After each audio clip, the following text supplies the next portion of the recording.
Le retour en sélection de Nicolas Pepe est-il mérité? Cette question a fait l'objet d'un débat sur le plateau de la 3 à l'émission La Grande Team. Les amis, on écoute attentivement jusqu'à la fin, on partage, on like et comme toujours, on donne notre point de vue en commentaire. Nicolas Pepe, effectivement, on s'en rend compte que bon, c'est quand même, il a fait l'actualité ces derniers temps. On va dire que sa sélection est méritée pour 4 raisons que j'ai marquées. Une forme retrouvée en club, hein, c'est-à-dire qu'aujourd'hui, on s'aperçoit que dans son club de Villarreal, il est quand même l'un des joueurs moteurs. C'est vrai qu'il n'est pas toujours régulier, mais il fait quand même ses matchs. Donc, il porte quand même ce club, je crois, dans les 3 ou 4 premiers du championnat de la Liga espagnole. C'est quand même considérable et ses prestations sont quand même convaincantes. En plus, c'est une expérience précieuse pour les éléphants, parce que Nicolas Pepe, il a quand même plus de 50 sélections, il a remporté la championnat espagnol, et enfin, c'est une motivation de revanche, parce qu'il faut quand même le dire, parce que Nicolas Pepe a animé quand même l'actualité sportive ces derniers temps, par rapport à toutes ces histoires, entre guillemets, qui ont été levées ici et là, mais il revient pour redorer son blason en sélection. C'est incompréhensible de ne pas le convoquer, suite à la blessure de Yann Diomandé. C'est un garçon qui coche toutes les cases, comme on le dit. Ouais. Et depuis le 25 octobre 2025, c'est un garçon qui a été constant avec son équipe Villarreal. C'est un des hommes de Villarreal.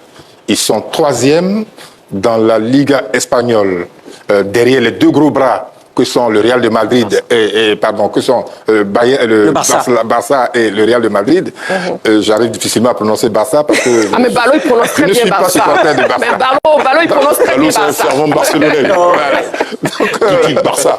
Derrière les 2 gros bras que sont Barcelone et le Real de Madrid, eh bien, c'est un garçon qui performe. Voilà. Il a eu un coup de moins bien début janvier, et puis à la mi-janvier jusqu'à aujourd'hui, il a été constant. Noël parlait de son but marqué contre le Real Sociedad dans la Copa del Rey. Ils ont été éliminés, mais c'était un des hommes de ce match.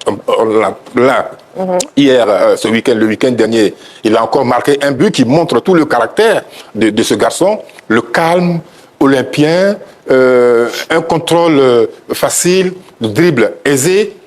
Bref, c'est toute la panoplie du parfait technicien. Donc, oui, qu'il se revienne à l'équipe nationale, moi je suis heureux, ça me rassure, parce que je suis convaincu que, comme je vous le disais il y a quelques jours, que pour venir en équipe nationale, il y a un protocole. On échange avec son sélectionneur, vous discutez certaines choses, je suppose que c'est après avoir échangé qu'il revient. Et pour ceux qui pourraient penser qu'il vient en sauveur, non, il ne vient pas en sauveur. Il vient pour jouer sa partition comme tous les autres. C'est-à-dire que si on lui fait confiance, qu'on le met dans un match, il va faire ce qu'il peut comme les autres. Il ne vient pas en sauveur, il faut qu'on se mette d'accord. Voilà. Cependant, on peut se rappeler de ces bons moments, notamment au Cameroun, pendant la CAN, face à l'Algérie. C'est lui qui décante la situation. Contre le Sénégal, ici, au stade Konabani, de Yamoussoukro contre le Sénégal, c'est encore lui qui bouffe l'espace, il rentre pendant que le match était coincé. On pensait que c'était impossible, c'est Nicolas Pepe qui rentre. Au bout de quelques minutes, la situation est décantée. Donc c'est un garçon, ce serait se faire harakiri que de ne pas le convoquer. Voilà, bon, maintenant on peut parler de son coup de gueule, de tout ce qu'il y a. Mais premier, il y a des garçons comme Gascogne qui ont été des grandes gueules toute leur vie. Les garçons comme Risto Stoichkov. Voilà, ce sont des gens, même Diego Maradona, il était insupportable du point de vue discipline.